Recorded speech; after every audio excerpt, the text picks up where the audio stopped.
कर्मों का फल। एक प्रेरणादायक कहानी। सेवा करते करते बरसों बीत गए। उसका परिवार कभी कभी यह भी सोचता था कि हम सब इतने प्रेम भाव से संत महात्मा और ज़रूरतमंद लोगों की सेवा करते हैं, फिर भी हमारे परिवार में इस बच्चे के साथ ऐसा क्यों हुआ? इसका क्या दोष था जो वह अपाहिज है? एक दिन की बात है, जब संत महात्मा का सत्संग चल रहा था। हजारों लाखों श्रद्धालुओं उस सत्संग में बैठे जरूरतमंद लोगों की सेवा करते हैं, फिर भी हमारे परिवार में इस बच्चे के साथ ऐसा क्यों हुआ? इसके क्या दोष था? वह अपाहिज है। एक दिन की बात है, जब संत महात्मा का सत्संग चल रहा था। हजारों लाखों श्रद्धालुओं उस सत्संग में बैठे हुए थे। संत महात्मा ने अपने प्रवचन पूरा करने के बाद कहा कि इस पूरे प्रवचन के विषय में अभी भी किसी के मन में कोई शंका हो तो वे बताएं। हजारों लाखों श्रद्धालुओं के बीच उस अपाहिज पुत्र ने पिता ने संत महात्मा से एक सवाल किया कि हे महात्मा, हम सब निस्वार्थ भाव से जरूरतमंद लोगों की सेवा करते हैं और हमारा पूरा परिवार अहिंसा के मार्ग पर चलता है। कभी भी किसी के बारे में बुरा नहीं सोचते हैं, ना ही किसी का बुरा करते हैं। फिर भी ऐसा क्या गुनाह हुआ जो हमारा बच्चा अपाहिज पैदा हुआ? फिर गुरु ने जवाब दिया, वैसे तो मैं यह बात नहीं बता सकता, फिर भी आपके मन में दुविधा है तो सुनो। यह जो बच्चा है, जो दोनों टांगों से बेकार है, पिछले जन्म में एक किसान का बेटा था। रोज खेत में अपने पिता को दोपहर में भोजन का टिफिन खेत में देने जाया करता था। एक दिन उसकी माँ ने उसे दोपहर में 11 बजे खाना लगा कर दिया और कहा कि बेटा खाना खाकर पिताजी को टिफिन देकर आ।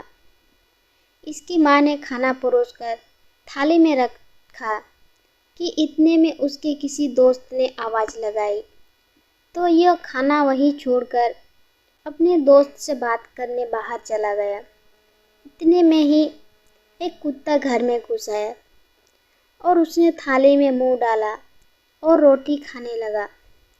लड़का जैसे ही घर में वापस आया और कुत्ते को थाली में मुंह डालता हुआ देखकर पास ही में एक लोहे का बड़ा सा डंडा पड़ा हुआ था। उसने यह भी नहीं सोचा कि खाना तो झूठा हो चुका है। बिना सोचे समझे उस कुत्ते की दोनों टांगों पर इतनी जोर से लोहे का डंडा मारा कि वह कुत्ता अपनी जिंदगी में जब तक जिंदा रहा, दोनों पैरों से बेकार होकर घसीटते घसीटते जिंदगी जिया और तड़प तड़प कर मर गया।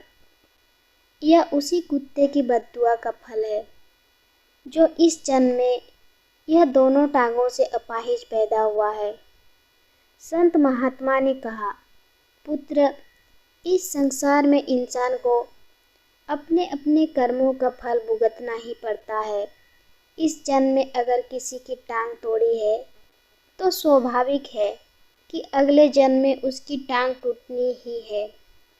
अगर आप किसी को नुकसान पहुंचाओगे तो आपका भी नुकसान होना ही है, इस जन्म में नहीं तो अगले जन्म में। इसलिए जो भी कर्म करो सोच समझ कर करो। आप अपने कर्म फल से नहीं बच सकते। आप जहाँ भी जाते हैं, जो कुछ भी करते हैं, आपको कर्म ही आपको शांतिपूर्वक देख रहे होते हैं। किसी भी दिन आपको आपके कर्म का फल पृथ्वी पर वहन करना ही होता है।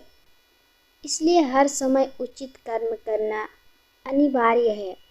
भगवान श्री कृष्ण ने गीता में कर्म को प्राधान्यता देते हुए यहाँ तक स्पष्ट किया है कि व्यक्ति की यात्रा जहाँ से छूटती है, अगले जन्म में वह वहीं से प्रारंभ होती है। जो प्रकृति के नियम का पालन करता है वह परमात्मा के करीब है। लेकिन ध्यान रहे, यदि परमात्मा भी मनुष्य के रूप में अवतरित होता है तो वह उन सारे नियमों का पालन करता है जो सामान्य मनुष्यों के लिए है। तो दोस्तों, ये कहानी कैसी लगी कमेंट करके ज़रूर बताइए, शेयर कीजिए और अगर चैनल में नए हो तो सब्सक्राइब करना ना भूलिए।